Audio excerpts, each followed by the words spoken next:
तो ये हमारी सेकेंड ईयर का आज 43rd लेक्चर है। एंड इस 43rd लेक्चर के अंदर इंशाल्लाह ताला अभी थोड़ी देर में उम्मीद है कि हम जो एक्सरसाइज 5.1 को 5.3 को स्टार्ट कर लेंगे।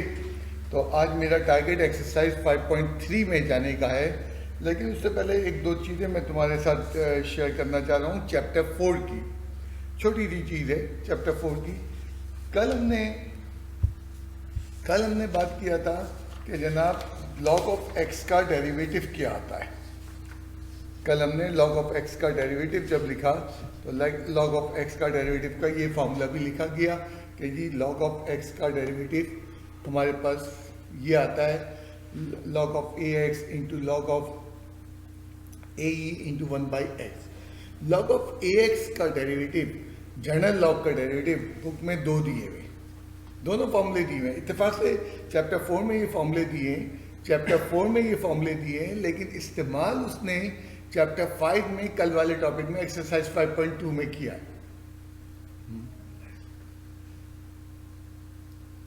राइट है ना, सही।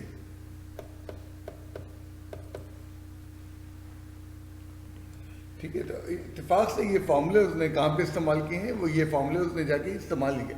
अब देखना चैप्टर 4 में ये फॉर्मूले दिए हैं, तो आज हमें छोटी सी रीज़न है जो इसके बैकग्राउंड पे कि ये दो फॉर्मूले क्यों बन गए हमारे जनरल लॉ के। तो उस दो फॉर्मूलों के लिए मैंने एक छोटी सी एक्सप्लेनेशन पर बनाई है। अब ये तुम्हारी बुक के अंदर एक्सप्लेनेशन नहीं मौजूद है, ये मैंने एक्चुअली इसका सारा ताल्लुक लॉग से। कल मैंने चेंज ऑफ बेस का लॉग का फॉर्मूला बताया था।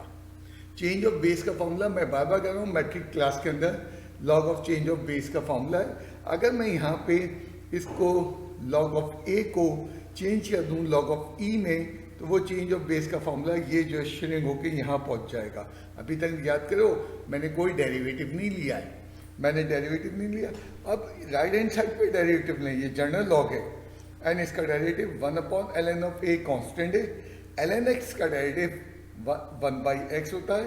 तो यहाँ पे हमारे पास एक डेरिवेटिव का फॉर्मूला ये आया जो कल हमने यूज नहीं किया था। और अगर हम जो है अगर हम इसी फॉर्मूले को जनरल लॉग में चेंज करते हैं, पहले इस स्टेप में जनरल लॉग में चेंज करते हैं या हमने नेचुरल लॉग में चेंज कर दें, तो ये फॉर्मूला ये आएगा, क्रॉस मल्टीप्लाई होकर फॉर्मूले की शक्ल ये बन जाएगी। एंड जब इसका डेरिवेटिव लेंगे तो वो ये मौजूद होगा। तो इससे बताना ये था, मैंने कहा नहीं हमारी बुक में ये सब चीज़ें डिस्कस नहीं की गई। ये दो फार्मूले हैं जिनका चैप्टर 4 में कोई यूज़ नहीं है, चैप्टर 5 में यूज़ है। एंड इन दो फार्मूलों को वो कहाँ पे यूज़ करता है, वो यूज़ करता है MCQs के अंदर। एंड MCQs में कई दफ़ा कभी ये फार्मूला पूछता है कभी ये, तो याद रखना ये दो फार्मूले मौजूद हैं। एक वो टॉपिक जिसका कोई इस्तेमाल नहीं है और उसके ऊपर दो फॉर्मूले दे दिए हैं, तो वो उसने जो है थोड़ा सा बच्चे को कंफ्यूज कर दिया है। तो तुम्हें याद रखना है जनरल लॉग के दो फॉर्मूले हैं डिफरेंशिएशन में एंड दोनों इक्विवेलेंट है। जो वैल्यू पहले से आ रही है वही वैल्यू दूसरे से भी वैसी ही निकल के आएगी। नाउ नेक्स्ट स्टेप मैं लेके जाना चाह रहा हूँ तुम लोगों को एक्सरसाइज 4.4 क्यों है 5.2 के होमवर्क की डिस्कशन के अंदर कि 5.2 में हमारे पास होमवर्क में क्या डिस्कशन था।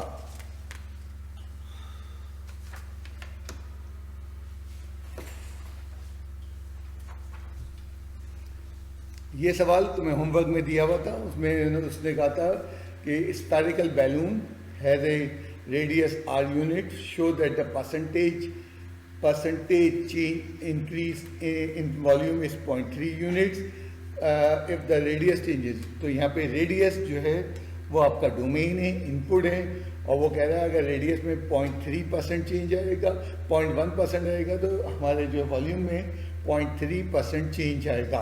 अब परसेंट नहीं लिखा उसने, यूनिट छुपाने के लिए उसको जो है यूनिट्स का दिया है। ओके, सबसे पहले तो हम रिलेशन बनाएंगे वॉल्यूम ऑफ द स्फीयर और जो है रेडियस ऑफ द स्फीयर के दरमियान।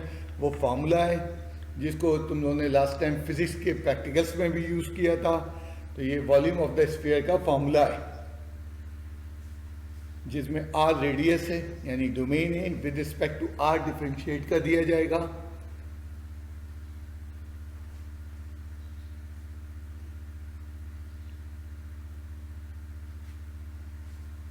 With respect to r differentiate हो गया हमारे पास। 3 पाई क्यूब 3 कल जैसे मैंने आप लोगों से बात किया था कि इन सवालों में अमूमन कांस्टेंट को कैंसिल नहीं करते, 3 से 3 कैंसिल। अगर तुम करोगे, ये प्रूफ के सवाल हैं, तुम्हें आखिरी स्टेप में फिर मल्टीप्लाई एंड डिवाइड बाई 3 करना पड़ेगा। तो जहाँ बुकों में ये सवाल करके दिखाते हैं तो वहाँ नहीं है। चेंज इन वॉल्यूम का अप्रॉक्सीमेटली फॉर्मूला कहता है वो derivative of the volume multiply by change in radius, and derivative D over D R की वैल्यू पुट कर दो जो ऊपर तुमने परफॉर्म की हुई है, इनटू चेंज इन आर। अब चेंज इन आर किसके बराबर है? कल याद है मैंने इस पर कुछ बात की थी तुमसे, चेंज इन आर की।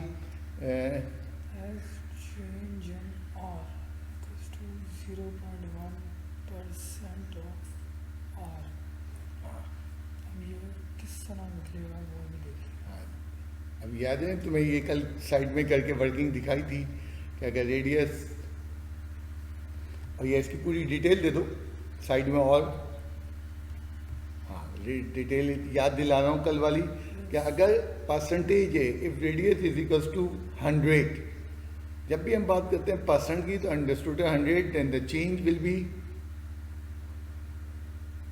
0.1। 0.1 अच्छा, और रेडियस 1 के बराबर हो जाए equals to 1 change in R किसके बराबर हो जाएगा? 0.1 डिवाइडेड बाई 100। अच्छा, अब यहाँ पे रेडियस की वैल्यू नहीं दी है, आर कहा हुआ उसने, तो हमने कहा अगर रेडियस आर के बराबर हो, if r is equals to r, यहाँ उसने ये नहीं कहा रेडियस जो है 20 सेंटीमीटर है, इनिशियल वैल्यू कुछ नहीं दी तो उसको आर मान लिया। देन चेंज इन आर क्या हो जाएगा? 0.1 बाई 100 इंटू आर। तो इसको डायरेक्ट भी लिख सकते हो, इसको जो डायरेक्ट है वो ये लिख सकते हैं, लेकिन वो बच्चे जो इसको पूरा समझना चाहते हैं तो वो लिख के दिखा दिया। Okay, put delta of R in equation 1 जो हमने बनाई थी, जो हमने डेल्टा आर की वैल्यू निकाली है उसको इक्वेशन नंबर 1 में पुट कर दिया गया। 4/3 पाई R क्यूब यानी कि 3R² into 3R² into delta R into delta, और डेल्टा आर कितना है? 0.1/100 times of R। Very good. Okay, अब याद रखना कि वो 3 से 3 ब्रैकेट के अंदर वाले, सॉरी जो 3 कैंसिल नहीं होगा, 4/3 पाई आर क्यूब, बहुत उम्दा। और ये जो 3 था जाके 0.1 से मल्टीप्लाई हो गया जो एक्स्ट्रा, तो 0.1 से मल्टीप्लाई तो 0.1 बाई 100 परसेंटेज की फॉर्म में लिखना है। एंड याद रिकॉल करो 4/3 पाई आर स्क्वायर क्यूब किसके बराबर है? वॉल्यूम के। यहाँ बताया था कल भी। ठीक है, अब हम फाइनली इसकी वैल्यू सब्स्टिट्यूट करें, ये पूरी वैल्यू v के बराबर हो गई 0.3/100। इसको लिखने का तरीका डेल्टा क्या इसको ऊपर याद दिलाओ इनको, क्या लिखा था हमने? Change in are is 0.1% of this. तो इसी चीज़ को यहाँ वॉल्यूम के लिए पढ़ो ज़रा।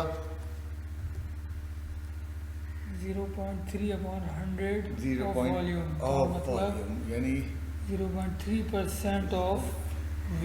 क्योंकि डिवाइडेड बाय 100 तो परसेंट हो गया, तो वॉल्यूम में जो है क्या होगा? 0.3% का जो है चेंज आएगा। जब रेडियस के अंदर कितना चेंज आएगा? 0.1 का चेंज आएगा।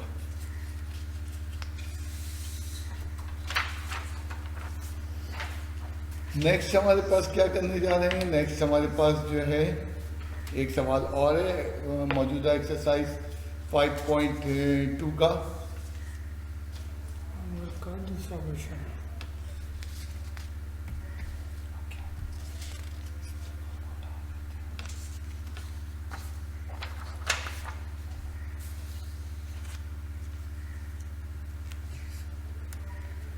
show that this can be approximated to this। अब इस सवाल के अंदर दो चीज़ें हैं, एक तो अप्रॉक्सीमेटली हमें प्रूफ भी करना है कि वैल्यू ये है, और देन उसके बाद जो है हमें क्या करना है? वैल्यू भी निकालनी है। इसमें सबसे पहला काम होता है कि हम अपने फंक्शन को डिफाइन करेंगे। अंडर रूट एक्स का सवाल नजर आ रहा है, तो अंडर रूट एक्स का फंक्शन बना लेंगे। Y equals to under root में फंक्शन को लेट करना है root x derivative with respect to x. Chapter 5 में डिफ्रेंसिएशन लंबा नहीं है, चैप्टर 4 में बड़ा खौफनाक डिफ्रेंसिएशन है। ठीक है, ये हमारी अब इसके बाद हमने चेंज इन वाई का फॉर्मूला लिखना है। Change in y approximately equals to divide by dx into del x. Change in y हमारा क्या बन जाएगा अप्रॉक्सीमेट में डिवाइड बाय dx की डेरिवेटिव की वैल्यू पुट कर दी गई, डेल ऑफ एक्स। इक्वेशन 1 ये इक्वेशन 1 बन गई चेंज इन वाई की। अब हमें क्या करना है, वैल्यू निकालने के लिए हमने कहा under root x is equal to y. Root of x हमने वाई रखा था। ठीक है, फॉर स्मॉल चेंजेस तो फॉर इक्वेशन क्या लिख पाएंगे, एक्स प्लस डेल एक्स। इसी तरह वाई में चेंज हो गया x plus del x. Y की वैल्यू हमने निकाली थी root of x plus del y की वैल्यू ये पूरी अप्रॉक्सीमेट वैल्यू। अब अगर क्वेश्चन ये यहाँ पे तो तुम सवाल देखो, सवाल का एक मरहला प्रूफ हो गया, हैंस प्रूफ हम लिख देंगे। उसने ये कहा था एक्सप्रेशन बना के छोड़ दो, मैंने अप्रॉक्सीमेट एक्सप्रेशन बना के छोड़ दी गई और यहाँ पे ये सवाल का एक मरहला कवर हो गया। अब सवाल के दूसरे मरहले के लिए जुमले पे गौर करना। हैंस फाइंड द वैल्यू, किसकी वैल्यू निकालनी है 4.1। हैंस का मतलब ये है ये कंटिन्यूएशन में होगा। अगर वो कहता है find the value of under root 4.1 तो बिल्कुल जैसे तुमने पीछे 16.1 की वैल्यू निकाली थी पूरा काम करना पड़ता। उसने कहा जो आपने रिजल्ट लिया इस रिजल्ट को यूज़ कीजिए। कैसे यूज़ करेंगे, ये फॉर्मूले को दोबारा कॉपी कर लेते हैं यहाँ साइड में। ओके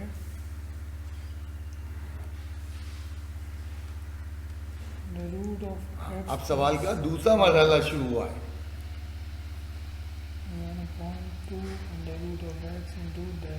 बेसिकली ठीक है, हम मालूम क्या कर रहे हैं 4.1 की वैल्यू मालूम कर रहे हैं। तो एक्स क्या सपोज कर रहे हैं 4.1 के नज़दीक तरीन जो हमारी स्क्वायर परफेक्ट स्क्वायर है वो 4 है, तो लेट कर लिया एक्स की वैल्यू 4 है और चेंज इन एक्स कितना हो जाएगा 0.1। ठीक है, मिला के 4.1 बना देगा यूजिंग अब फार्मूला जो हमने ऊपर फार्मूला भी कोट किया हुआ है उसके लिए स्मॉल चेंजेस उसके अंदर पुट कर देते हैं। X plus del x root x.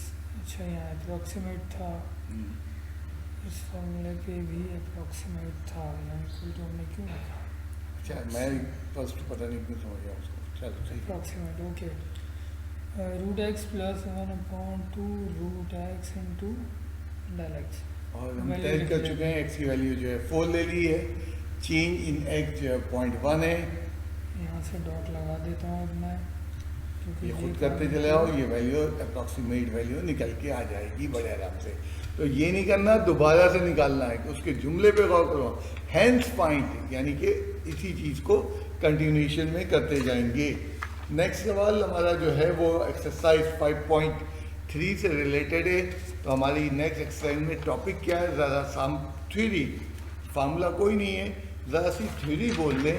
Exercise किसकी 5.3 की थ्योरी क्या आ रही है। टॉपिक है एक्सरसाइज 5.3 का। 5.3 में 18 सवाल हैं। उम्मीद है मुझे कि मैं 4 क्लासेस में 18 सवाल कराऊंगा। देख लो कितना इम्पोर्टेंट और बड़ा टॉपिक है। 18 सवाल मैं 4 क्लासेस में करवाऊंगा। आज 8 सवाल हो जाएंगे पहले दिन, उसके बावजूद जो है एकदम ब्रेक लग जाएंगे। तो टॉपिक है मैक्सिमम मिनिमम। अब ये मैक्सिमम मिनिमम से क्या मुराद होती है, एक मैंने समझा रहा हूँ, एग्जाम्पल नहीं दे रहा हूँ। एक मैंने फंक्शन लिखा, तो इस फंक्शन को ग्राफिकली प्लॉट करते हैं, यानी कि एक्स वाई प्लेन में चलते हैं और कहते हैं कि एक्स वाई प्लेन में ये फंक्शन हमें, क्योंकि हमने चैप्टर 1 में डिसाइड किया था 1.2 में कि हर फंक्शन प्लॉट हो सकता है ग्राफिकली, तो ये इसकी ग्राफिकली इसको दिखा रहे हैं। तुम देख लो इस फंक्शन में कोई जगह ऐसी आ रही है जहाँ बड़ी सी बड़ी है, यानी y की वैल्यू बड़ी है, मैक्सिमम है, एंड कुछ जगह ऐसी यानी वहाँ y की वैल्यू छोटी है, लीस्ट है, मिनिमम है। एक्चुअली हमें ये मैक्सिमम और मिनिमम, ये मैक्सिमम और मिनिमम, जब हम कह रहे हैं मैक्सिमम मिनिमम तो with reference to x axis से कितनी हाइट आ रही है, वाई एक्सिस से कितनी हाइट आ रही है, that is called maximum and minimum.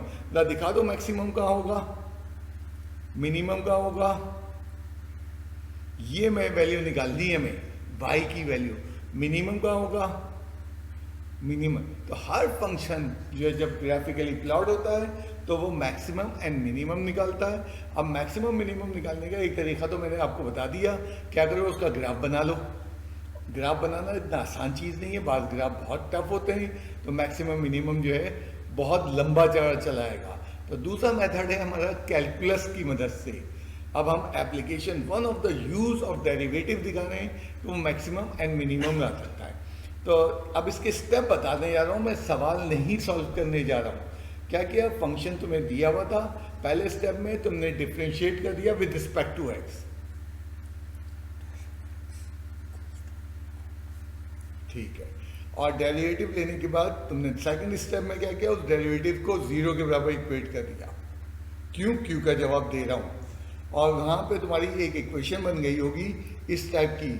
मैंने पूरी जो मैं तुम्हें बता रहा हूँ वो क्या, सिर्फ एक लाइन ऑफ एक्शन बता रहा हूँ। लाइन ऑफ एक्शन मैंने ये बताया आपको कि जब आप फंक्शन का डेरिवेटिव लेंगे तो और उसको 0 पुट करेंगे तो एक क्वाड्रेटिक इक्वेशन बन जाएगी। मुमकिन है क्वाड्रेटिक ना बने, कुछ और बन जाए, लेकिन अभी हम अज्यूम करते हैं क्वाड्रेटिक इक्वेशन बन गई। ये क्वाड्रेटिक इक्वेशन को सॉल्व करके हमने क्या निकाली, ये 2 पॉइंट। अब सबसे पहली चीज़ है कि हमने डेरिवेटिव को 0 की पुट किया।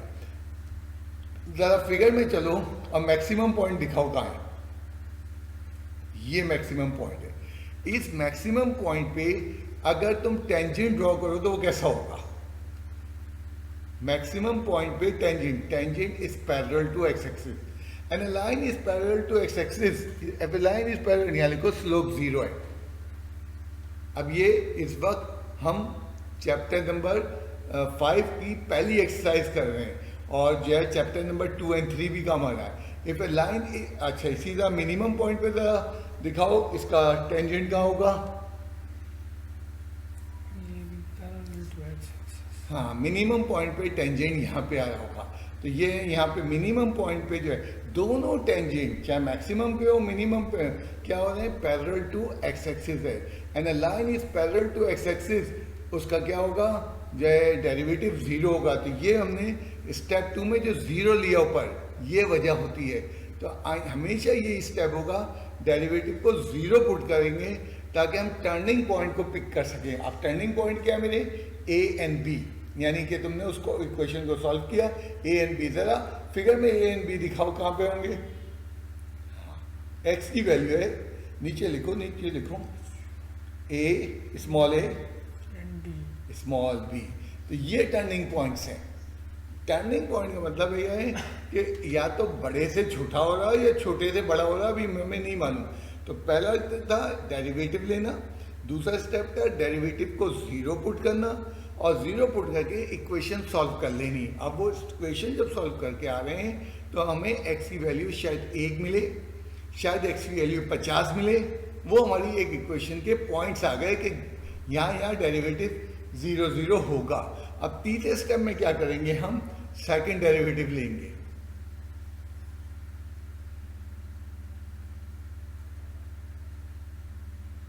हमारा बच्चा मेरा बच्चा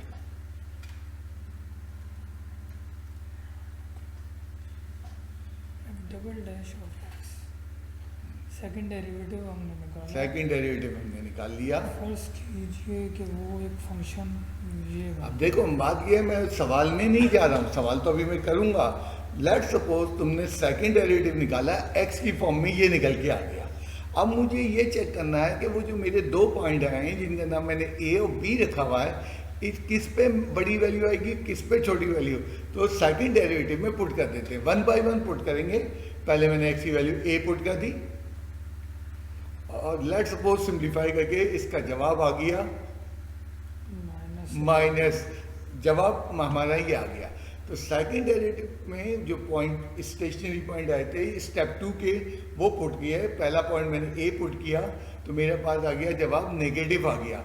नेगेटिव के आगे मैं लिखूंगा at x is equals to a, at x equals to a value will be maximum. एक ने कहा सर बड़ी अजीब सी बात कर रहे हैं आप कि जी नेगेटिव आ रहा है और मैक्सिमम कह रहे हो, मैं अजीब सी बात को ही एक्सप्लेन करने जा रहा हूँ। ज़रा तुम कर्व के ऊपर चले जाओ, मैक्सिमम पॉइंट जिसको तुमने कैपिटल ए से रिप्रेजेंट किया है, ज़रा सोचना तुम यहाँ पे मौजूद हो, एक लम्हे के लिए सोचना यहाँ पे मौजूद हो, टॉप पे किसी बिल्डिंग की छत के ऊपर मौजूद हो। अब तुम अगला स्टेप उठाओगे तो क्या होगा, तुम मजीद टॉप पे नहीं जा सकते कि this is the maximum point है हमारा। तो अगला पॉइंट तुम्हें क्या करेगा, नीचे, अगला स्टेप तुम्हें नीचे लेके जाएगा। एंड नीचे जाने को हम नेगेटिव कहते हैं। जब ऊपर से नीचे आते हो तो एल्टीट्यूड डिक्रीज होता है। तो उल्टी बात हुई है, नोट करना कि अगर सेकंड डेरिवेटिव नेगेटिव आ जाए तो कौन सा है, सेकंड डेरिवेटिव नेगेटिव आ जाए तो कौन सी वैल्यू है, हमारे पास मैक्सिमम वैल्यू है। इसी तरह सेकंड डेरिवेटिव में दूसरा पॉइंट पुट कर देते हैं, एफ डबल डैश, इस बार point B, stationary point B हमने रखा। हमारे पास 2 पॉइंट ए एंड बी के नाम उनके हमने दे रखे थे और बी देखा, लेट सपोज उसको सिंप्लीफाई करते हुए 23 आ गया and 23 is greater than 0, positive है। तो हम यहाँ कहेंगे at x is equals to b, दूसरे पॉइंट पे यानी कि बी पॉइंट पे हमारी वैल्यू क्या है, मिनिमम है। फिर वही उल्टी बात हमने की, क्या किया हमने, पॉजिटिव आने पे हमने कहा मिनिमम है। अगेन दोबारा ग्राफ पे चलते हैं और लीस्ट पॉइंट पे यहाँ पहुँचो तुम, इसका कोई नाम कैपिटल बी दे दो। तो यहाँ पे तुम देखो कैपिटल बी के ऊपर तुम ग्राउंड फ्लोर पे खड़े हो, उसके नीचे मजीद कोई फ्लोर नहीं है, तो तुम अगला स्टेप लोगे ऊपर ही जाओगे एंड ऊपर जाने को हम पॉजिटिव कहते हैं। तो बड़ी अजीब सी बात है, सेकंड डेरिवेटिव अगर पॉजिटिव आ रहा है तो आप लीस्ट वैल्यू पे खड़े हैं, सेकंड डेरिवेटिव अगर नेगेटिव आ रहा है तो आप मैक्सिमम वैल्यू पे खड़े हैं। तो ये उल्टा काम है, उसको हम एक्सप्लेन भी कर रहे हैं। अब आखिरी मरहला, तीन स्टेप हो चुके हैं and final and the last step. अब जो तुम्हें फंक्शन दिया था, ओरिजिनल क्वेश्चन दिया था, उसको कॉपी करेंगे।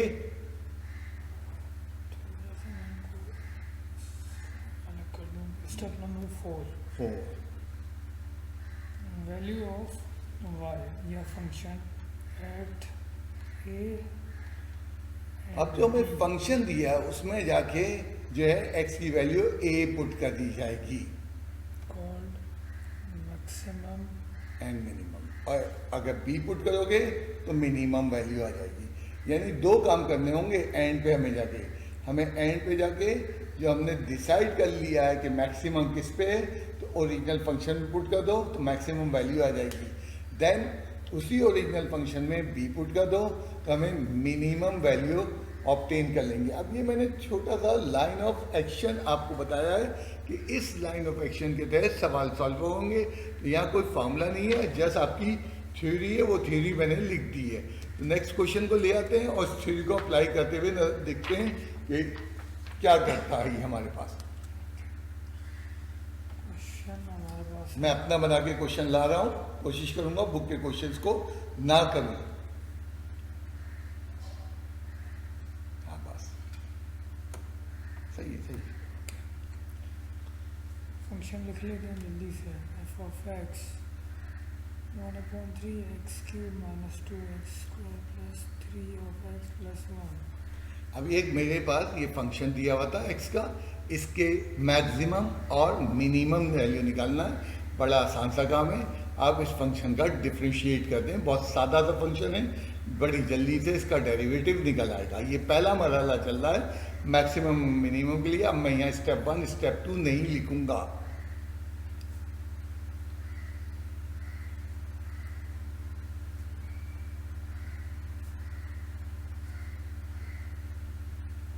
सिंप्लीफाई कर लेते हैं। हमारे पास है dash of x square minus 4x plus 3। Excellent, ये हमारा डेरिवेटिव आ गया। सेकेंड स्टेज क्या था, इस डेरिवेटिव को एक्सट्रीम अभी जरूरत नहीं, अभी जरूरत नहीं। हाँ ठीक है, अब इस डेरिवेटिव को जीरो के बराबर पुट करने जा रहे हैं। हम ये कह रहे हैं एक्सट्रीम पोजीशन पे, इंतहाई पॉइंट पे, यानी अप एंड बिलो वाली जहाँ टर्निंग हो रही है वहाँ डेरिवेटिव जीरो होता है। मैंने उसकी वजह बताई थी, टेंजेंट का स्लोप जीरो हो जाता है। तो हम ये सब डिटेल नहीं देंगे, हम सिर्फ इतना सा जुमला लिखेंगे कि फर्स्ट डेरिवेटिव को जीरो के बराबर ले लिया जाए। वो तो मैंने पीछे एक्सप्लेनेशन की कि वहाँ टेंजेंट होता है, पैरेलल टू एक्स एक्सिस हो जाता है मैक्सिमम या मिनिमम पॉइंट पे, और जैसे ही जीरो पुट किया एक क्वाड्रेटिक इक्वेशन बन गई। Quadratic equation splitting the middle term से आप सॉल्व कर लो, या क्वाड्रेटिक इक्वेशन जो है आप फैक्टराइजेशन से सॉल्व कर लो। यहाँ मेरे पास फैक्टराइजेशन लग रही है तो मैंने फैक्टराइजेशन से क्वाड्रेटिक फॉर्मूले से कर लो, जो तुम्हें आसान लग रहा है, कोई ऐसा इशू नहीं है। तो x की दो वैल्यूज़ जो है हमारे पास निकल के आती हुई नज़र आ रही हैं। अब ये हमारे जो है सेकंड स्टेप मुकम्मल हुआ है। सेकंड स्टेप में दो x की वैल्यूज़ आई हैं, इनको कहते हैं स्टेशनरी पॉइंट्स।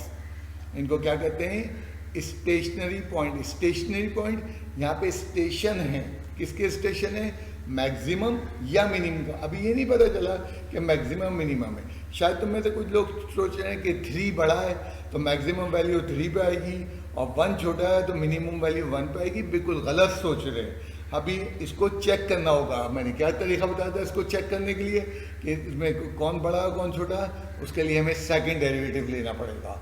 वो जो तुमने डेरिवेटिव पहले स्टेप में लिया हुआ है उसको कॉपी कर रहा हूँ मैं, और कॉपी करने के बाद उसको डिफ्रेंशिएट करने जा रहे हैं।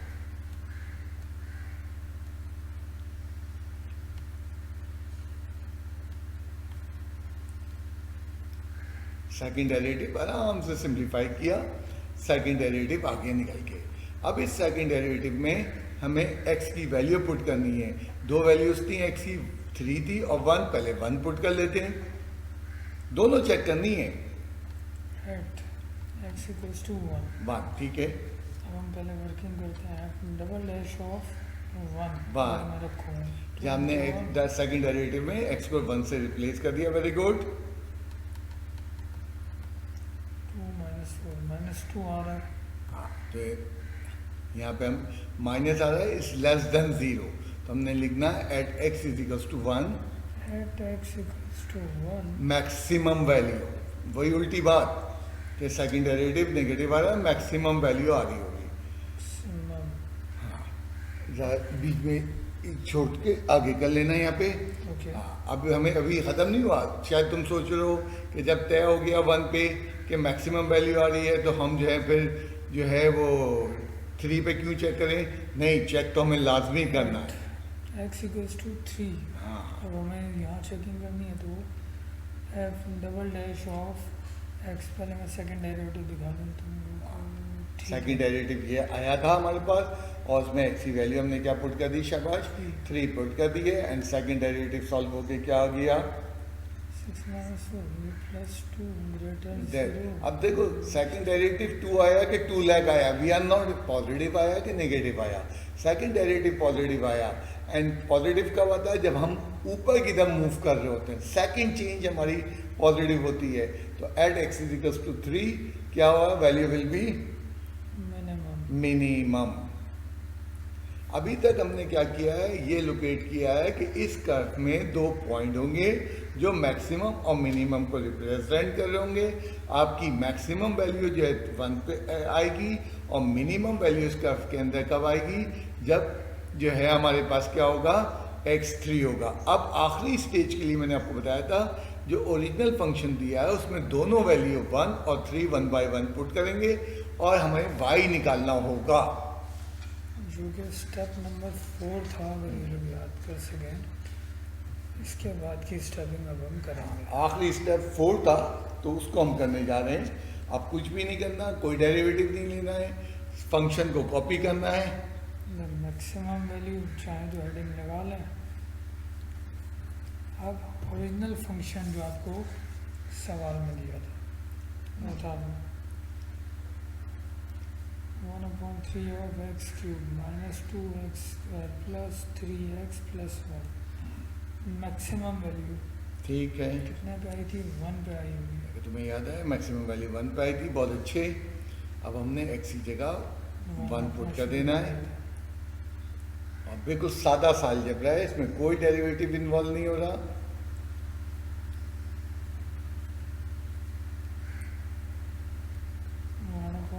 -3 -2 + 3 + 1 f(1) की वैल्यू वहाँ पर निकल कर आ गई 1/3 + 2। सिंप्लीफाई कर लेते हैं इसे। Very good. 7/3। अब नीचे लिख देते हैं इसको लिखने का रिलेटिव तरीका, relative maximum value maximum value equals to 7/3 कहाँ पे आई? At. At x is equals to equals to 1। 1 पे आई।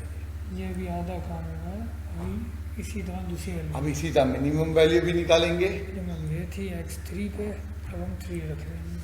हम ओरिजिनल फंक्शन के अंदर अब x की वैल्यू 3 पुट करने जा रहे हैं ताकि हमें मिनिमम वैल्यू मिल सके। द मिनिमम वैल्यू चाहे तो इस तरह नाम दे दें।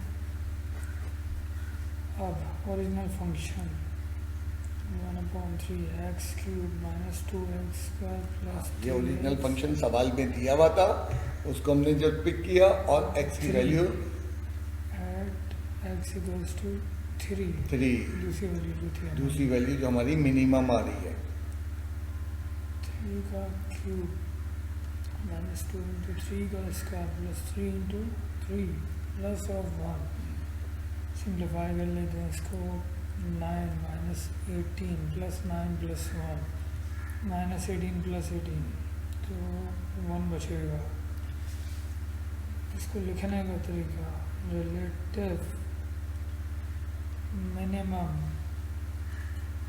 Value equals to 1 at x equals to 3। तो ये मैक्सिमम मिनिमम। अब इसको और मज़ीद एक्सप्लेन करने के लिए ज़रूरत नहीं थी, एक्सप्लेन करने के लिए ज़रा इसका ग्राफ बना दो एक आराम से।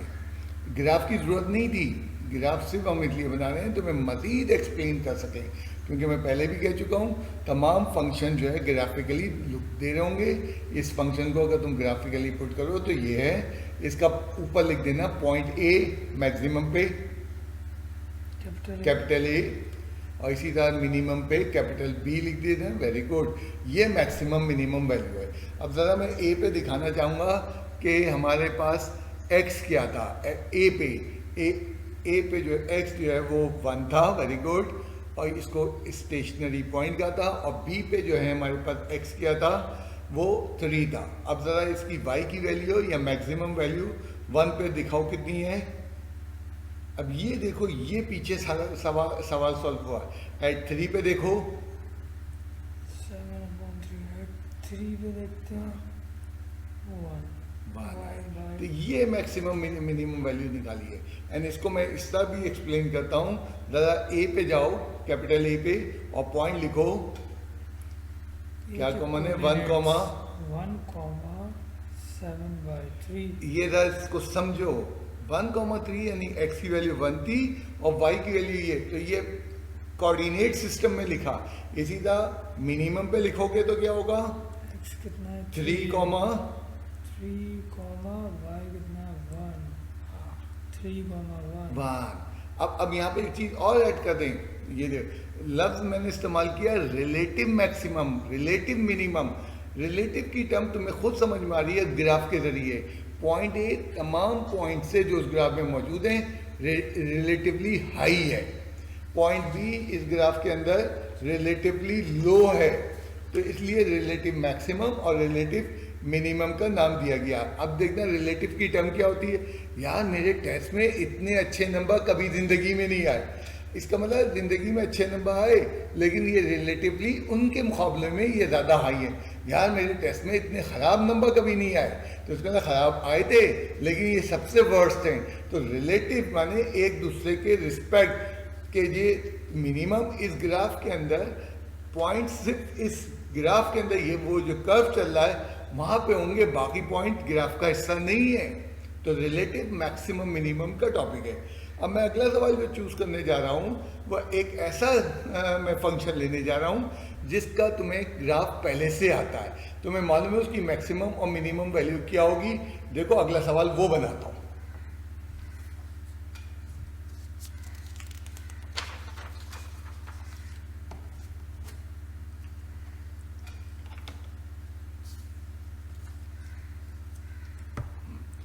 अब ज़्यादा याद करो, determine the relative maximum and minimum value of this function y is equal to sine x.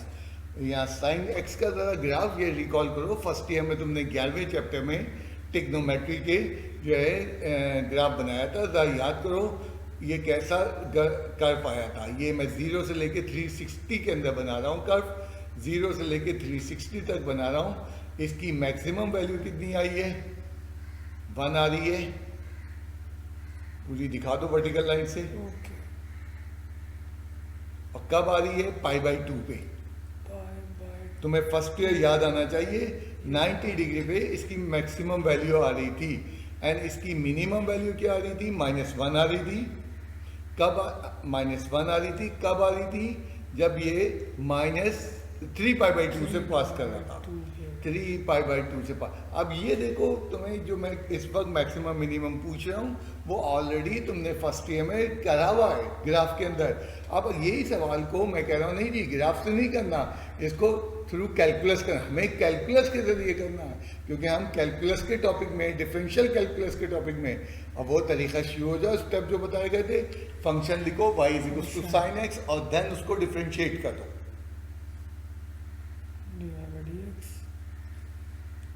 dx sin x का अच्छा शो कर देते हैं पहले, dy/dx cos ऑफ x पहला डेरिवेटिव। ठीक है, एट टर्निंग पॉइंट वही आइडिया है, कर्व जब टर्निंग लेगा तो उसके ऊपर ड्रॉ किया गया टेंजेंट एक्स एक्सिस के पैरेलल हो जाएगा।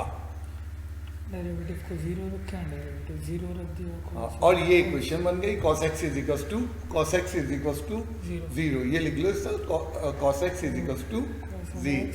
अब इसको कहते हैं, तुम याद करो, इसको कहते हैं टिग्नोमेट्रिक इक्वेशन। इससे पहले क्योंकि हमने अपना फंक्शन पिछला सवाल अलजेब्रा में लिया था तो अलजेब्रा की इक्वेशन बनी थी, ये टिग्नोमेट्रिक इक्वेशन बन गई। टिग्नोमेट्रिक इक्वेशन रिकॉल करो, 13वां चैप्टर फर्स्ट ईयर में तुमने सॉल्व करना सीखी है। बहुत, ये तो बहुत मामूली सी इक्वेशन है, तुमने टिपिकल से टिपिकल सीखी है, तो सॉल्व करो। टिग्नोमेट्रिक इक्वेशन सॉल्व कर रहा हूँ मैं। अब फर्स्ट ईयर का 13वां चैप्टर इसमें काम आ रहा है। तुमने कैलकुलेटर से पहला एंगल पूछा, उसने कहा 90 डिग्री, डिग्री में हम कैलकुलस में कोई चीज़ नहीं लिखते, तो हमने कहा π/2। इसका सेकंड एंगल कैसे निकलता था वो रिकॉल करो, इसका सेकंड एंगल कैसे निकलता था। अब ये सेकंड एंगल निकाल के दिखाना नहीं है क्योंकि कुछ बच्चे भूल गए हैं या कुछ बच्चों ने शायद फर्स्ट ईयर में टॉपिक नहीं किया। तो सेकंड एंगल जो है कॉस में 2π में से माइनस करके ऑब्टेन होता था। हम ये कहते थे जब भी हम कॉस इन्वर्स लेते हैं तो एक नहीं 2 एंगल निकल के आते हैं। पहला एंगल तो कैलकुलेटर दे देता है और दूसरा एंगल हमें ओरली निकालना चाहिए। ये 2π माइनस π/2 अगर तुम्हें नहीं निकल रहा तो साइड में निकाल के देख लो, तो वो कितना निकल के आ रहा है, 3π/2। अब बहुत सारे बच्चे यहाँ टिग्नोमेट्री मोड के, ये जो हमारी एक्सरसाइज चल रही है उसमें अलजेब्रा के ज़्यादातर क्वेश्चन है, लेकिन कुछ क्वेश्चन जो है टिग्नोमेट्री के हैं और कुछ इससे भी बदतरीन टॉपिक के हैं, लॉग के। तो सब कुछ इस एक्सरसाइज में आ जाएगा। हाँ, 2 पॉइंट आ गए, सेकंड डेरिवेटिव में हम चेक करने जा रहे हैं। 2 पॉइंट आ गए, π/2 और 3π/2। सेकंड डेरिवेटिव सर्च कर लेते हैं आराम से, सुकून से। cos of x का फिर डेरिवेटिव ले लिया जाए तो माइनस साइन ऑफ x। ठीक है, सेकंड डेरिवेटिव आ गया हमारे पास, सेकंड डेरिवेटिव हमारे पास आ गया, बहुत अच्छी बात है। पॉइंट 2 है। अब 2 पॉइंट है, 1/1 सेकंड डेरिवेटिव में पुट करेंगे। पहले हमने क्या पुट किया, π/2 पुट कर दिया। D square of y upon dx square किस शक्ल में आ जाएगा, माइनस साइन π/2 में। ठीक है, अब हम इसकी वैल्यू साइन π/2 की वैल्यू जो है नेगेटिव में माइनस ही आएगी, -1 -(-1) इसने बना दिया इस वैल्यू को पॉजिटिव, लेकिन इसको लिखने का साइड काट के कर दो, चलो हाँ ठीक है यूँ कर दो। एक्स इक्वल्स टू हाँ जैसे हम बात लिखते थे एफ डैश ऑफ 2, तो ये डेरिवेटिव में किस फॉर्म में, d y by d x की फॉर्म में कैसे लिखते हैं, पाई बाई 2, ये सफिक्स में दुम के अंदर लिख दिया गया। और इसको सिंप्लीफाई कर लो, सेकंड डेरिवेटिव का एक नहीं, एक मिनट सर, यहाँ माइनस देना, मैंने इसकी माइनस तो इसका आ गया था, हाँ साइन ऑफ पाई, ठीक है कोई बात नहीं। D square of y upon d x square x equals to pi by 2 पे हाँ हमारी वैल्यू बन गई -1। अब ये सेकंड डेरिवेटिव नेगेटिव आने का क्या मतलब होता है, सेकंड डेरिवेटिव नेगेटिव आने का मतलब लेस देन 0 लिखो पहले तो, लेस देन 0 यानी कि negative, that is at x equals to pi by 2 value is maximum. Second derivative negative आ रहा है, नीचे जा रहे हो कहाँ से, ऊपर से, मैक्सिमम है। अब इसी तरह सेकंड डेरिवेटिव में एक दूसरा पॉइंट भी मुझे चेक करना है, वो कितना था 3 पाई बाई 2, 3 पाई बाई 2 बिल्कुल। अब 3 पाई बाई 2 की वर्किंग कर लेते हैं इसी तरह सेकंड डेरिवेटिव के अंदर, at x equals to 3 pi by 2 इस बार हो गया, तो हमारा फंक्शन बन जाएगा d square y upon d x square equals to minus sine 3 pi by 2 की वैल्यू रख देते हैं, तो d square of y upon d x square यहाँ दिखा देते हैं x equals to 3 pi by 2 equals to इसकी जो वैल्यू बनी माइनस इंटू ये वैल्यू आएगी -1 आएगी, साइन 270 की वैल्यू -1 आई, बाहर माइनस था, माइनस माइनस प्लस हो जाएगा। तो हमारा second derivative at 3 pi by 2 कौन सा निकल के आ रहा, positive, that is greater than 0। Greater than 0 को हम क्या लिखते हैं, यहाँ पे लिखेंगे at x equals to 3 pi by 2 minimum value. उल्टा है, बार बार कह रहा हूँ, सेकंड डेरिवेटिव पॉजिटिव आने का मतलब मिनिमम पे हो, तो ये मिनिमम वैल्यू है। अभी तक तो हम बिल्कुल सही चल रहे हैं। आखिरी चीज़ क्या होती है, जब ये डिसाइड हो जाता है कि जनाब इस पे मैक्सिमम है, इस पे मिनिमम है, तो हम ओरिजिनल क्वेश्चन या ओरिजिनल फंक्शन रिकॉल करते हैं। ओरिजिनल फंक्शन क्या था, मैक्सिमम वैल्यू के लिए अब हम काम कर रहे हैं। पहले ओरिजिनल क्वेश्चन जो हमारा था 3 pi by 2 y equals to sine x sine of x, ये स्टेप नंबर 4 में हम आ चुके हैं। ये वो शुरू में जो हमने 4 स्टेप लिए थे उनका आखिरी स्टेप हो रहा है। पाई बाई 2 हम पुट कर रहे हैं ओरिजिनल फंक्शन में y की वैल्यू ऑब्टेन करने के लिए। साइन 90 की वैल्यू 1 आ गई, आगे लिख देंगे रिलेटिव मैक्सिमम वैल्यू। बार बार याद रखना, ये maximum minimum is nothing, relative maximum, relative minimum. Maximum value equals to 1 आई एट, पूरी कहानी बयान कर दी हमने। x equals to pi by 2 at x equal to this, ये हो गया आधा आंसर। दूसरे में हम जो है फिर जो है दूसरी वैल्यू यानी कि 3 पाई बाई 2 पुट करके बताएंगे मिनिमम वैल्यू क्या है। फिर ओरिजिनल फंक्शन लिखा at x equals to 3 pi by 2 sine 3 pi by 2 की वैल्यू y इक्वल्स टू -1। इसको लिखने का तरीका relative minimum value at x is equals to 3 pi by 2 equals to -1 थी एट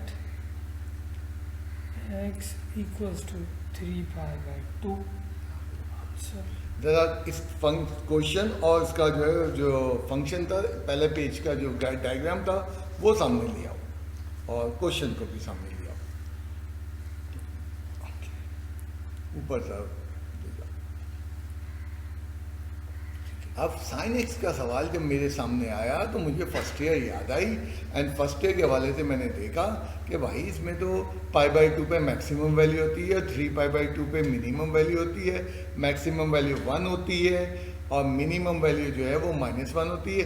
ये तो फर्स्ट ईयर ने दिया। अब किस तरह हमने उसको वही स्टेप जो मैंने पहली एग्जाम्पल में बताए थे कि हमने डेरिवेटिव लिया साइन का, साइन के डेरिवेटिव को 0 पुट किया। 0 पुट करने की वजह मैं और तुम समझेंगे एग्जामिनर को नहीं लिखना है, हमने बताया 0 क्यों होता है, टर्निंग पॉइंट पे टेंजेंट पर पैरेलल टू एक्स एक्सिस, यहाँ पे टेंजेंट भी बना दो ताकि ये टर्निंग पॉइंट है। टर्निंग पॉइंट जब वो ग्राफ अपनी बड़ी वैल्यू से छोटी या छोटी से बड़ी वैल्यू पे जाता है तो वहाँ स्लोप भी लिख दो, स्लोप इक्वल्स टू 0 दोनों जगह पे।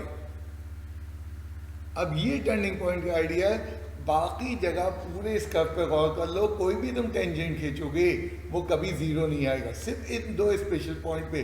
तो ये तो हमने बैकग्राउंड समझा। देन उसके बाद हमने वो ट्रिग्नोमेट्रिक इक्वेशन सॉल्व की।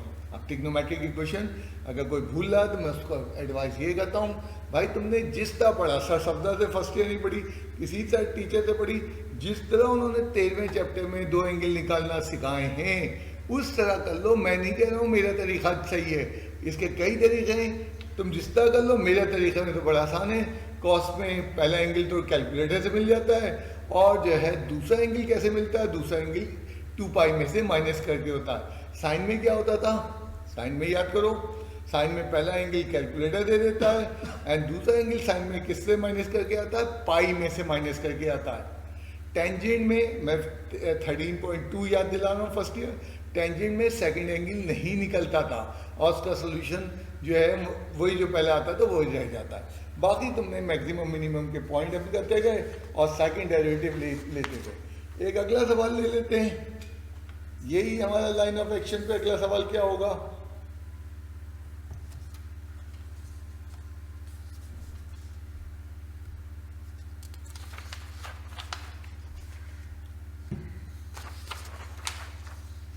क्वेश्चन क्लियर है, ओके हाँ बस ठीक है। Find the maximum minimum. अब फंक्शन बदल दिया है, प्रोसेस नहीं बदलता। मैंने कहा आज के दिन को बोला कि 4 दिन तक मैं 18 सवाल करवाता रहूँगा, प्रोसेस नहीं बदलेगा, बस फंक्शन स्ट्रॉन्ग से स्ट्रॉन्ग होते जाएंगे, प्रोसेस नहीं बदलता मैक्सिमम मिनिमम का। तो ये फंक्शन क्या दिया हुआ, f x is equals to x square minus 8x, derivative लो,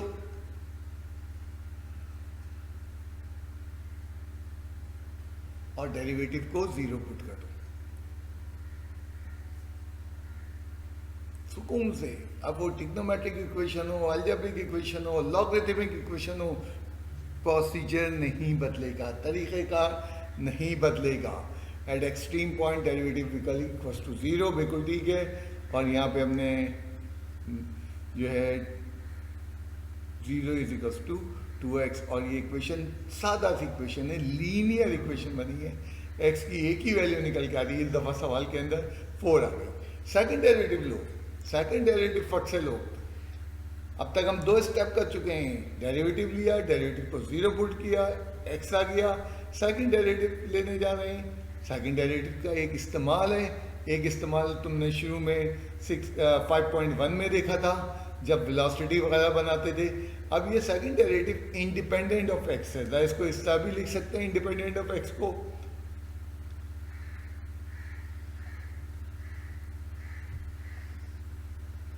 ये लिखने की जरूरत नहीं है, लेकिन कुछ बच्चे बहुत कमजोर होते हैं तो उनको ये देखो x पे पावर 0। अब हमें x की वैल्यू, वो बच्चा कहता है जी 2 में मैं x की वैल्यू कहाँ पुट करूँ, चलो बेटा यहाँ कर लो, x की वैल्यू 4 पुट। तो ये स्टेप जो मैं कर रहा हूँ दिखाना जरूरी नहीं था, x पे पावर 0 करके दिखाना।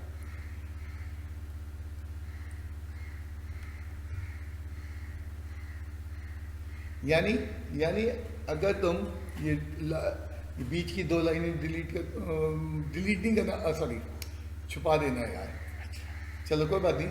हाँ, अगर ये 2 लाइनें हम काट दें, बल्कि इससे ऊपर वाली भी काट दो, तो हम डायरेक्ट भी कर सकते थे। ये हल्का था, मैंने कार्ड इसलिए दिया कि करके दिखाना नहीं था, लेकिन अगर कोई बच्चा कहता है जी x कहाँ था, तो हमने दिखा दिया। यहाँ क्लेम करो second derivative is greater than 0। Okay greater than 0, that is at x equals to 4, value is positive आ गया तो मिनिमम आएगी। तो हमने ये, मैंने जो 3 लाइनें काटी हैं, तो आप 3 लाइनें नहीं काटना चाहते हो, बिल्कुल आप पूरा स्टेप दिखा दो। इसका मतलब इस फंक्शन में सिर्फ एक ही पॉइंट आ रहा है, और वो भी पॉइंट कैसा होगा, मैक्सिमम का। उसकी मैक्सिमम वैल्यू निकाल दो, कितनी निकलेगी। स्टेप नंबर 4 पे हम आ गए, यहाँ कर लेते हैं। हैंस मिनिमम अब फंक्शन के अंदर हमने x की वैल्यू 4 पुट कर देनी है और पहले से हम डिसाइड कर रहे हैं सेकंड डेरिवेटिव के जरिए कि ये मिनिमम वैल्यू होगी, तो फंक्शन को कॉपी कर लो। ओरिजिनल फंक्शन लिखा गया है, ये लीजिए at x equals to 4, f of 4 की वैल्यू निकालते हैं। 16 माइनस 32 f ऑफ 4 माइनस 16 पूरा नीचे जुमला लिखेंगे, relative minimum value equals to minus 16 कब आई है एट x इक्वल्स टू 4। अब मैं चाहूँगा यहाँ पे मैं इसका डायग्राम भी बना दूँ, जरूरत नहीं थी, जरूरत नहीं है, ये बीच में वाइट स्पेस पे डायग्राम बन सकेगा एक्स वाई प्लेन दिखा के, और क्वाड्रेंट अच्छा यहाँ बना दो। चलो इसमें क्वाड्रेंट नंबर 1 और क्वाड्रेंट नंबर 4 की जरूरत पड़ेगी हमें। हाँ ठीक है, ये अगर इसको हम डायग्राम बनाएं इस तरह का इसका ग्राफ देखेगा। एंड यहाँ पे तुम दिखाओ मिनिमम वैल्यू कितनी आ रही है, -4 -16 आ रही है, कब 4 पे, x आपका 4 होगा यहाँ तो मिनिमम वैल्यू यहाँ आ रही है। y equals to -16। मतलब अब इस एग्जाम्पल से मैंने ये बताने की कोशिश की है कि मैक्सिमम मिनिमम वैल्यू की कोई तादाद तय नहीं है। मुमकिन है 2 निकल आए, एक मैक्सिमम हो मिनिमम हो, मुमकिन है 18 निकल आए, उनमें से 9 मैक्सिमम 9 मिनिमम हो, और मुमकिन है जैसे सवाल में दिखाया कि एक ही मिनिमम वैल्यू निकली इसकी मैक्सिमम। ये कर्व, अगर ये कर्व ऊपर बढ़ाना शुरू करोगा, बढ़ाते जाओ ऊपर तक काफ़ी, तो ये कर्व इस तरह चलता रहेगा। दूसरी साइड पे भी यही कर दो, ये कर्व टर्न ही नहीं लेगा। जब टर्न ही नहीं लेगा तो इसकी मैक्सिमम वैल्यू नहीं आएगी। यहाँ पे इस मिसाल के अंदर मैंने ये आपको समझाने की कोशिश की है। नाउ हम आखिरी मिसाल की तरफ चलते हैं, आखिरी तो नहीं, हाँ तकरीबन आखिरी है।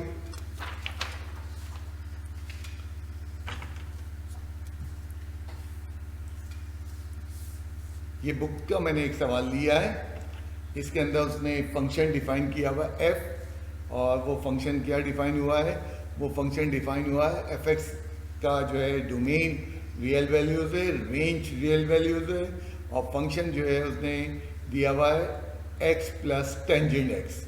अब यहाँ ज़रूरत पड़ेगी हमें वो डेफिनेशन की कि हमारा डोमेन क्या है और रेंज क्या है, तो इसलिए ज़रा समझना, ये बेकार की चीज़ नहीं दी है, ठीक है। डेरिवेटिव जैसे हम पहले लेते हैं कि मैक्सिमम मिनिमम निकालने के लिए डेरिवेटिव लिया जाता है। टेंजेंट का derivative sec square x line at turning point, derivative किसके बराबर होता है, 0 के बराबर होता है।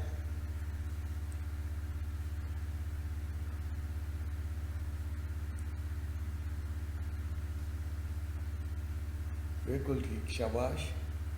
x is equals to sec x is equals to √-1, very good, और sec x is equals to.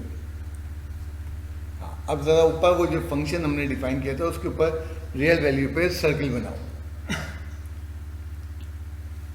ये यहाँ पे नहीं ये तो रेंज है, इनपुट पे बराबर वाले पे, हाँ ये। अब ये पे गौर करना, यहाँ पे क्या गौर करने की बात है, आपका इनपुट रियल वैल्यू से, जबकि एक्स की वैल्यू क्या निकल के आ रही है, इनपुट क्या निकल के आया आयोटा में, तो हम यहाँ लिखेंगे x do not belongs to, x यानी input does not belongs to real value क्योंकि आयोटा इमेजिनरी है। नो एक्सट्रीम वैल्यू एग्जिस्ट, बिल्कुल ठीक आ गया आंसर। हाँ, अब इस सवाल का मतलब समझने की कोशिश करो। ये बता रहा है कि हर फंक्शन का मैक्सिमम मिनिमम नहीं होता है। बास फंक्शन का एक मिनिमम पॉइंट होता है, जैसे इससे प्रीवियस में दिखाया, बास फंक्शन का एक मैक्सिमम पॉइंट होता है, बास के मैक्सिमम मिनिमम पॉइंट कई सारे होते हैं। फंक्शन हजारों हजारों हजारों टाइप के हैं, तो उनकी मैक्सिमम वैल्यूज़ के साथ चेंज होती है।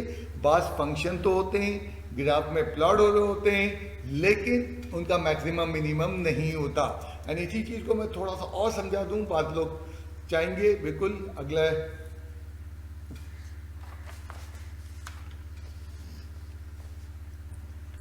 पहले ये सब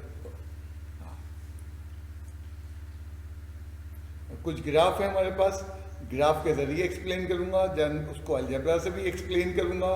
तो मैंने वो तीनों ग्राफ पहले बना रहा हूँ, बल्कि ज़ुहैर साहब बना रहे हैं। हाँ ठीक,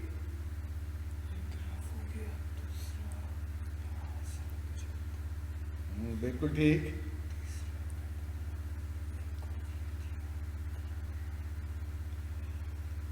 पहले इन तीन ग्राफ के नाम दे दो ABC, ताकि हमें नाम देते वक्त, उनके रेफरेंस देते वक्त आसानी हो। एक ग्राफ जो मैंने पहला बनाया है उसमें तुमने देखा 3 टर्निंग पॉइंट है, 2 मिनिमम पॉइंट है और 1 मैक्सिमम पॉइंट है। तो यहाँ दिखाया, कभी ये नहीं होता कि एक मैक्सिमम हो एक मिनिमम हो। मैंने अभी सेकंड लास्ट एग्जांपल में दिखाया मिनिमम पॉइंट 1 का, मैक्सिमम है ही नहीं। तो एक तुम्हारे जहन में सवाल आ रहा होगा, तुम्हारे जहन में सवाल आ रहा होगा कि अगर एक से ज़ायद हमारे पास मैक्सिमम मिनिमम पॉइंट निकला है, बेटा अभी करवाऊंगा मैं तुम्हें, उसमें कई 100 पॉइंट मैक्सिमम और कई 100 पॉइंट मिनिमम, आज नहीं तो आखिर में जाते जाते वो भी करवा दूंगा तुम्हें। तुम अभी तो हम बहुत जूनियर हैं, तो अभी हम बड़ा आइडियल केस कर रहे हैं कि जनाब 1 या 2 या 3 हो, उसमें ही हम डील कर लें, ताकि हमें पहले प्रोसीजर तो आ जाए, फिर हम उसके ऊपर थ्योरी ला दें। बी ग्राफ जो हमें दिखाया जा रहा है, बी ग्राफ हमें जो दिखाया जा रहा है, इसको गौर करो। इसमें जो है ये पॉइंट जो दिखाए जा रहे हैं मैक्सिमम है ना मिनिमम है। क्यों? एक ने कहा क्यों बेटा, ये अगर मिनिमम है तो ये पॉइंट क्या कहलाएगा, और ये पॉइंट अगर मैक्सिमम है तो इसको क्या कहेंगे। यानी ये पॉइंट बियॉन्ड भी आगे मूव कर रहा है। ये कर्व अगर थोड़ा सा आगे बढ़ा सको, ये टर्निंग नहीं ले रहा, और सीधा नीचे वाला कर्व भी थोड़ा बढ़ा दो, ये टर्निंग नहीं ले रहा, बीच में उसने एक टर्निंग ली। तो इनको कहते हैं, इन तरह के पॉइंट्स को, ये जो पॉइंट्स आते हैं इनको कहते हैं झूठे पॉइंट, और इसको लिखते हैं पॉइंट ऑफ इन्फ्लेक्शन। हाँ, तो तुमने ये देखा हजारों किस्म के कर्व हैं। मतलब तुम कहो कि मैं हिस्सा कर लूँ, तो हमने मोटी मोटी थ्योरी हमने जज की। अगर मिसाल के तौर पे थर्ड वन ग्राफ को देखो, इसके टर्निंग पॉइंट पे जरा टेंजेंट ड्रॉ करो और इनके नाम दे दो 1 2 3 4। जरा देखना, पॉइंट 2 ना मैक्सिमम है ना मिनिमम है। आल तो पॉइंट 2 पे टर्निंग हो रही है, ना मैक्सिमम है ना मिनिमम है। इसी तरह पॉइंट 3 पे भी गौर करो, वो मैक्सिमम नहीं है। एंड इसी तरह अगर तुम पॉइंट 4 के ऊपर गौर करो, ये भी जो है हमारा मिनिमम नहीं है, क्योंकि अभी उसने कोई हतमी फैसला नहीं किया। तो ऐसे होता क्या है, जब ऐसे पॉइंट आते हैं, जैसे पॉइंट 2 आ गया, पॉइंट 3 आ गया, तो इसमें सेकंड डेरिवेटिव 0 आ जाता है। ये केस हमारी बुक में डिस्कस नहीं हुआ है, मैं तुम्हें थोड़ा सा बुक के बियॉन्ड बताना चाह रहा हूँ। तो अब उसमें क्या होता है, अगर किसी पॉइंट ए पे सेकंड डेरिवेटिव पॉजिटिव आ जाए, तो हम कहते हैं कौन सा पॉइंट है, ये हमारे पास मिनिमम वैल्यू का पॉइंट है। और अगर सेकंड डेरिवेटिव किसी पॉइंट बी पे लेस देन नेगेटिव आ जाए, तो at x is equal to b maximum होगी। और अगर ये सूरत आ जाए, सेकंड डेरिवेटिव जो हमारे बुक में डिस्कस नहीं हुई है, किसी पॉइंट डी पे सेकंड डेरिवेटिव जो है वो 0 आ जाए, 0 आ ही नहीं सकता, लेकिन अगर आ जाए तो इसका मतलब है वो पॉइंट ना मैक्सिमम है ना मिनिमम है। पॉइंट ऑफ इन्फ्लेक्शन कहते हैं उसको, पॉइंट ऑफ इन्फ्लेक्शन कहते हैं, जिसमें नाइदर मैक्सिमम नॉर मिनिमम। मतलब ये समझना, इस वक्त जो इस सफ़े के ऊपर जो छोटी सी चीज़ लिखी है, बहुत बड़ी बड़ी बातें लिख दी गई हैं। इसमें से कुछ चीज़ें हमारे कोर्स की लिमिट्स को क्रॉस कर रही हैं।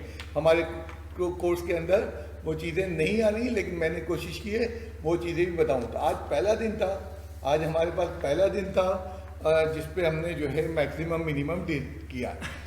लास्ट टॉपिक अब जो मैं करवाना चाह रहा हूँ, क्योंकि घर पे जो तुम्हारे पास होंगी कुछ इक्वेशन या फंक्शन जो है लॉग के भी होंगे, तो लॉग के 1-2 सवाल मैं तुम्हें याद दिला रहा हूँ, तुम्हें करने आते हैं सॉल्व करने, तो मैं उनको पे ले जा रहा हूँ। ये तुमने चैप्टर नंबर 1 में लॉग के सवाल सॉल्व किए थे, जाके रिपीट कर लो। यहाँ पे तुम्हें वो सवाल पे बैक करेंगे। मसलन तुम्हारे पास ये रिकॉल ऑफ मेमोरी कहेंगे इसको, तुम्हारी पुरानी चीज़ याद दिला रहा हूँ। ये इक्वेशन है तुम्हारे पास, एंटी लॉगरिथमिक इक्वेशन मौजूद है, इसको सॉल्व कैसे करते थे, एक्स की वैल्यू, ये सब चैप्टर नंबर 1 में मैंने एक्स्ट्रास दिए थे, वहाँ पे तुमसे करवाए थे। Taking log on both side, बिल्कुल ठीक है। 3 पे पावर एक्स x अच्छा तुमने नहीं, अच्छा 3 of x equals to ln of 6, x equals to ln of 6, ठीक है ठीक। जनरली ये ऊपर से चलते हुए आओ, थर्ड स्टेप को सर्किल बनाओ। हाँ, इस वाले को पूरे को सर्किल बनाओ, नहीं पूरे, हाँ ठीक है। जनरली नहीं, ये वाला नहीं था, ऊपर से, हाँ ये इससे ऊपर वाला, इसको सर्किल बनाओ। ये स्टेप दिखाते नहीं है, ये स्टेप दिखाते नहीं है, और डायरेक्ट नीचे वाला स्टेप लिख देते हैं अमूमन। लेकिन अगर तुम क्योंकि अभी जूनियर हो, तुमने लॉग कच्चा पक्का की जैसे कहना चाहिए कि अब तो अमूमन बच्चा ये कर रहा है। तो ये आज होमवर्क में ज़रूरत पड़ेगी हमें इस सब की। इसी तरह एक इक्वेशन ले लेते हैं ln पे, टेकिंग एंटी ln या एंटी लॉग, तो e इंटू ln, ये फिर एक साथ शो करना ज़रूरी नहीं होता है। e की पावर 4 ये साथ दिखाना नहीं होता, ये दिखाना ज़रूरी नहीं होता है, लेकिन क्योंकि तुम घबरा ना जाओ इसलिए मैं दिखा रहा हूँ। ये बल्कि स्टेप भी पूरा दिखाना जरूरी नहीं है, डायरेक्टली नीचे वाला स्टेप दिखा देंगे। 2x इजिकल्स टू e पे पावर 4 माइनस 1, और x अलग कर देते हैं, 4 माइनस 1। तो ये ज़रा इन सवालों की प्रैक्टिस कर लोगे तो आज के होमवर्क में भी कुछ सवाल मैंने लॉग के दिए हैं, कल भी तो आने वाले टॉपिक में लॉग के सवाल आते हैं। हमारी इस एक्सरसाइज 6.3 में, सॉरी 5.3 में जो उन्होंने फंक्शन दिए हैं वो हर टाइप के दिए हैं। अलजेब्रा के आ जाते हैं तो हम रिलैक्स हो जाते हैं, टिग्नोमेट्री में थोड़े टेंस होते हैं, और लॉग में तो इंतहाई टेंस हो जाते हैं क्योंकि लॉग नहीं करा। एंड बड़ी डिटेल के साथ एग्ज़ाम में भी लॉग के सवाल दिए जाते हैं। तो मैं तो कोशिश कर रहा हूँ रूट लेवल से तुम्हें समझाने की, थोड़ा टाइम तुम्हें भी देना पड़ेगा। तो आज मेरी क्लास यहीं पे एंड हो रही है, और इंशाल्लाह ताला फिर कल मुलाकात करते हैं।